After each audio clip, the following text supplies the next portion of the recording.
When he was a young lad in Seattle, Washington, Art Wolfe began exploring the world, mounting expeditions into the woods behind his parents' home. Today, he is an award-winning photographer on the Canon Elite list of renowned photographers. He explores light and he explores the world. He hosts a television series and he has a new book filled with photos called Travels to the Edge. It is my pleasure to welcome Art Wolfe to Studio 4 to tell us more. Ask away. Well, welcome back to the Pacific Northwest, or have you been gone long? I never go very long. The great thing about my life is I can do surgical strikes to Antarctica or Africa, but I, as you know, love to come back to the Northwest. It's in our blood. Apparently it is. And my mom, by the way, was born in Vancouver. So really? All my living relatives are on the Sunshine Coast. So I am very much part of this world. So you're a dual citizen? I could be. And in fact, I've got 2 U.S. passports because I'm a journalist, and I could have a third, which is Canadian, which sounds really good at times. When did the picture bug bite you? I think really early on. As you indicated, I grew up in the suburbs of Seattle. I had a little bird egg collection and insect collection, you know the type. But at the same time, I was in a family of artists, commercial artists. So drawing and painting was really part of my early childhood loves. And it just migrated all the way up through college. I got a degree in fine art painting and was also involved in climbing the mountains of the Northwest. And my allegiances shifted during the college years from painting to photography because it was a much better suited way of expressing myself through the photo medium. Well, and so many joys of being so visual as you are. And one of the great joys, you say in Travels to the Edge, is those serendipitous moments when you're in sub-Saharan Africa or Nepal, someplace like that, and you come across some magic. Yeah, and you know, it happens with great frequency, and it's when the subject, the light, circumstance all comes together and you're there. Yeah. And if you have the presence of mind, and I'm learning to really accept that, to stand back and absorb it all, because, you know, in photography, you kind of live in the future. You know, Sure. Wait to see your photos. Sure, and wait to see the light change, or not. Or not.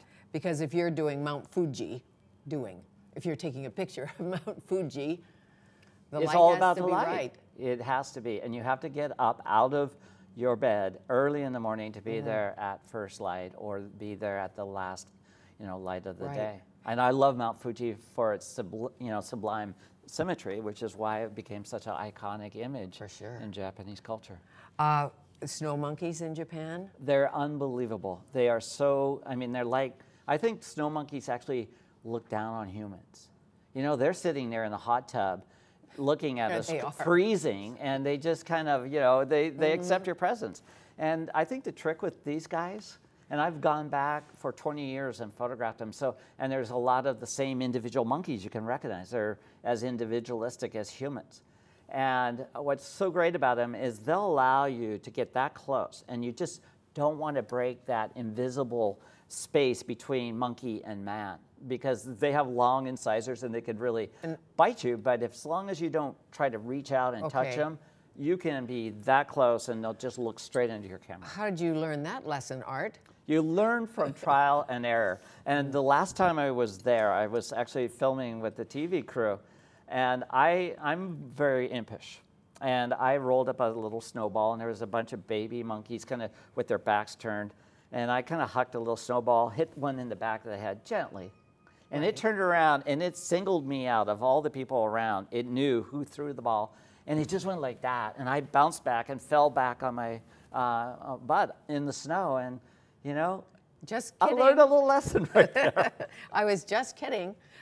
One of the spectacular pictures in Travels to the Edge is the Mud Mosque, the oldest mosque. The largest mosque. Largest mosque, Mud Mosque. Mud Mosque. Right?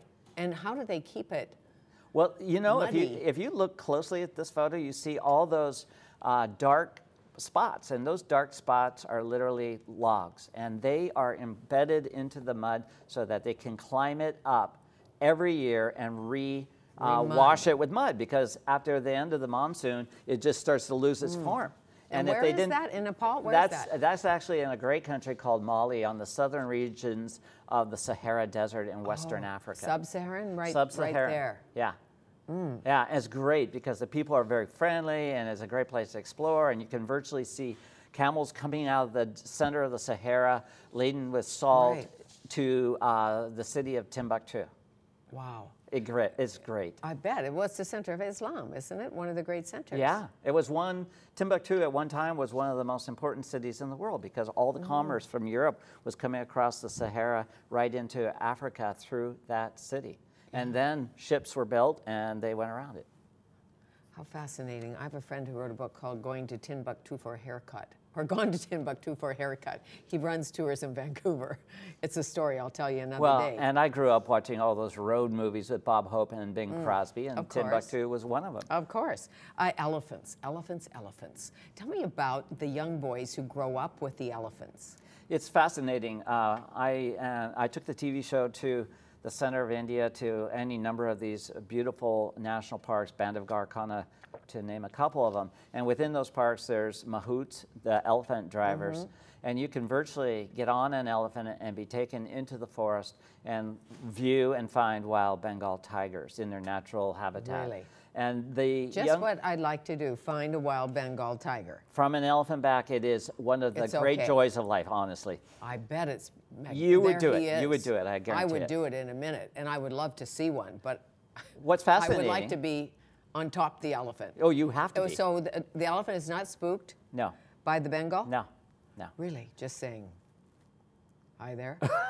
Well, you know, the cat can look at the elephant and realize it's a very large animal. So I think that they've come to some sort of understanding through the years of 100,000 years of evolving into this habitat together. I think that they just leave each other alone. Sure, and the Siberian tiger and man, as you know, have quite an interesting relationship. Yeah. John Valiant wrote a wonderful book called Tiger about that very relationship. That population of tigers up there in Siberia and Manchuria is really at risk, as you know. Just because of the way the timber industry is threatening the habitat. You've had some fascinating guests that come through this show. Yeah, very much. I'm blessed. And you have too, I'm sure, on your show. I haven't seen your show, your series. Yeah, well, typically what we would do is go to any area of the world that I would want to go, you know, that implies out there. And we would find a cultural anthropologist or a biologist or a historian that could speak. Otherwise, I'm just delivering content directly to the viewer, and it's better to elicit that information through another voice. And so when we went to Mali, for instance, there was a cultural anthropologist that has studied the sub-Saharan cultures, and he could talk eloquently about what was going on in this community or that. So you get to learn a lot. Yeah. There's a beautiful picture, and I think you're going to have it in your presentation, the Heaven and Earth presentation. Yeah. A young girl on the Ganges. Shrouded in a veil in India. It's a wonderful place. Benares, or as they call it now, Varanasi, it's arguably the oldest, most continuously inhabited city on earth. And one of the traditions, and this girl was from there, as there's another one coming up, and India, have you been to India? No. You must go. It is so full, from a photographic point of view, it's so rich. And a lot of people say, oh, India, and this is the shot. These are small candles made out of pressed banyan leaves, and then they put marigold blossoms and then a candle. And they cast these upon the river every evening in a ceremony. Beautiful. And they're paying homage to the gods, which are the river Ganga, or Ganges, is coming out of the Himalayas. So it represents the gods. The gods. For the Hindus. Well, and an amazing press of humanity, as you know. Amazing. The holy man.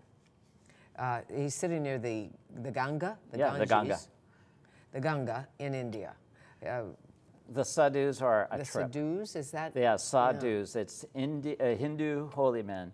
Many of them wear absolutely no clothing whatsoever. They're called Naga sadhus, and they'll spend most of their life along the tributaries of the Ganges up in the Himalaya, and then every 12 years, and to a lesser extent, 6 years, they'll come down in big numbers, and they'll sit along the Ganges during the Kumbh Mela, which is nothing less than the largest gathering of humans on the face of the planet. Exactly, and bathing in the river and all of that. Yeah. Is he okay with you taking his picture? Absolutely. He's stoned out of his mind. He doesn't even know I'm there. I see. What does he smoke? Hash. Hashish. Hashish. Yeah, and they offer that to you, and then you try. Of course, I've never done that. I wouldn't know the feeling. I have no idea myself. But I try to explain to them that, you know, at my age, it's hard enough to get the photo in focus. I don't need further distractions. But really? So they're always offering to you. Yes. You could have some hashish, or you can just take my picture. Yeah, or they'll offer you tea, and you take the tea, and then as you're gulping it down as an alternative to hashish, you realize the water is directly from the Ganga, which is the most holy river on earth, but the dirtiest river on earth. And are you pretty seasoned to that, or do you still have to watch it? Yeah, well, I mean, they really do boil the water, and so I was fine. But over the years, I've been lucky as a traveler. I've never gotten malaria. I've never gotten any serious illness. Well, and I've traveled for 30 years. Yeah, and you get shots. And I get shots. Don't you? Yeah. Tell me about those beautiful prayer flags in the Bhutan. It's one of the great traditions of the Buddhist faith. Monk. All through the Himalaya, especially on the southern flank of the Himalaya, the countries of Nepal and Sikkim and Bhutan, they put these prayer flags up. And it's a great tradition because they inscribe the very delicate fabric with Buddhist prayers. And as the fabric frays in the winds that come down out of the higher mountains, it releases the prayers to the heavens. So yes, I have a friend tradition. who died tragically on K2, climbing K2, Danny Culver, and they took a prayer flag up for him. So it's not just about death, right? No, no, it's about religious offerings to the gods or the heavens. And we went into K2 as well, and I'll take people on Saturday night into K2. Oh, fabulous. Look at that. It is a difficult mountain, and as you see in this image, it's one of the most beautiful mountains on Earth. So it's just slightly lower than Mount Everest, much more difficult to climb, much more difficult to get to, and more beautiful. Yes, well, I climb hills. That's about it for me. But that said, who influenced you in photography? Ernest Haas was an Austrian photographer who really loosened things up in terms of photography. What's much more candid, used movement in his subjects. That definitely influenced me. Austrian. Austrian. Yeah. Was he a medical? You know, I don't know. I unfortunately have never met him.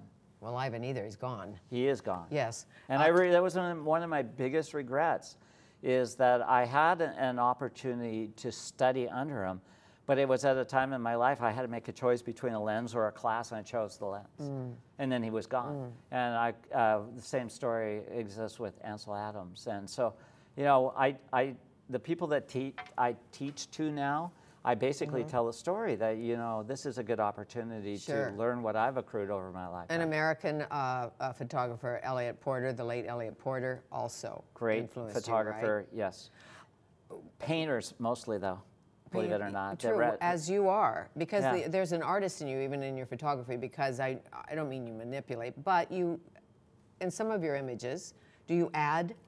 If the intent is to create something that it replicates an art, and it's pretty obvious we do. Sure. Most of what I do is just out of the camera, and then you slightly alter it in terms of contrast and saturation, which replicates what the film looked like when we all shot film. So, you know, when you take a digital capture today, it's basically analogous to a negative. And so people should boost the contrast. If those of you that are out there listening, you know, boost your contrast and saturation, and it starts to look like the film that we all use. Sure. It must be difficult for you to walk around and not want to take a picture. It's absolutely difficult. I'm sure, because I just saw a good picture go by on this crazy bus that just went by. I thought, if you'd have seen it, you'd wanted to take a picture. See, you know, this is the bane of a photographer, because as you're walking in the streets of San Francisco or Vancouver, you're engaged in a conversation, but you're always looking. You're always seeing something. And paying attention. Yeah. Great observation. So, Between Heaven and Earth presentation that Saturday at the Hyatt. Yes. Right, at 7. The Art of Composition seminar Sunday at Morris J. Wask. And you'll be teaching composition from 10 to 4? Yes. Something like that? It's a great opportunity. Beginnings, can you be a beginner? Absolutely. It's about composition, so it's regardless of where you are. Okay. And people can find out about that on our website. Okay. artwolfe.com. Hey. Thank you. Thank you. Nice to meet you. Art Wolfe travels to the edge of photo odyssey.